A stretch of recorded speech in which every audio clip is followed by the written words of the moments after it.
My whole life revolves around music, really, and I've chosen 3 films in which the music is very, very important and has an extraordinary effect.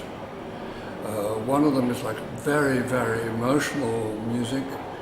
One of them is much more contained, but in stark contrast to what happens in the movie. And the third one is a whole range of very, very moving music. And so that's why I chose these 3 films, because music is the common theme. It's about a young man whose father is rather a sleazy gangster.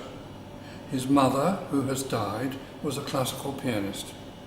This young man you see getting up to all sorts of disreputable things and leading a pretty horrible sort of petty gangster kind of life. And he runs across by accident his old piano teacher, because his mother had him learn the piano. And he suddenly realizes that he needs something desperately that's different in his life. And so he begins to go back and play the Bach that his mother taught him. And so then you have this extraordinary juxtaposition, something which only film can really do, really, where you have images of them putting rats into the pipework in the flats where immigrants are living. All sorts of really sordid and unpleasant things. And then there's this incredibly wonderful, beautiful Bach playing. Third Man is one of my all-time favourite movies ever. It's set in post-war Vienna. It is an Orson Welles movie. He's Harry Lime, who is the third man in this, almost like a detective movie, except that it's all full of mystery, and it's all full of wonderful camera work and fantastic movement. So Carol Reed, the director, would often put the camera on a diagonal, and you'd have all these amazing lighting effects, and the movie moves quite quickly from scene to scene. So to me it's like choreography. It's full of movement, it's a thriller, it's a very exciting thriller, and there's a very well-known climax at the end where they chase Harry Lime, the third man, and they chase him through the sewers of Vienna, and so these extraordinary spaces open up. It's very, very exciting, all these strange shadows and lighting. It's very theatrical.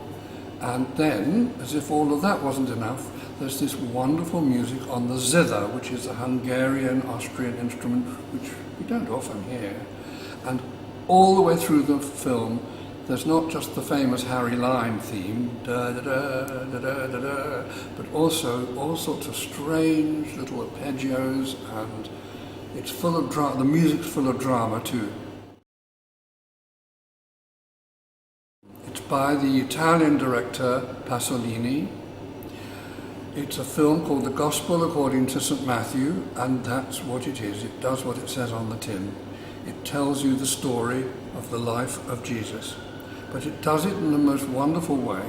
It's all set in fantastic landscapes which are in deep southern Italy. It uses music by Bach, by Mozart, by Africans, a whole range of world music, all of which incredibly beautiful, moving music. And then as the story unfolds, it's carried out, it's acted out, if you like, by very beautiful but actually ordinary people. They're not actors. He scoured Italy for all sorts of people, and you know, Italy's always been full of beautiful people, and there they are. I find it one of the most moving films I've ever seen. I never watch this film without crying at one point or other, because the music surges and it's full of such amazing feeling, and these people are so beautiful, and the story has changed Western civilization. It's affected all our lives. I think all 3 films that I've chosen are not sit back and let it wash over you films. They're films that you'll be enthralled by. They're films that really engage you in a different way. One of them very dramatic, one of them with this extraordinary contrast, and one with this amazingly moving story. They're very visual films. I love the fact that just like dance, cinema is a visual medium.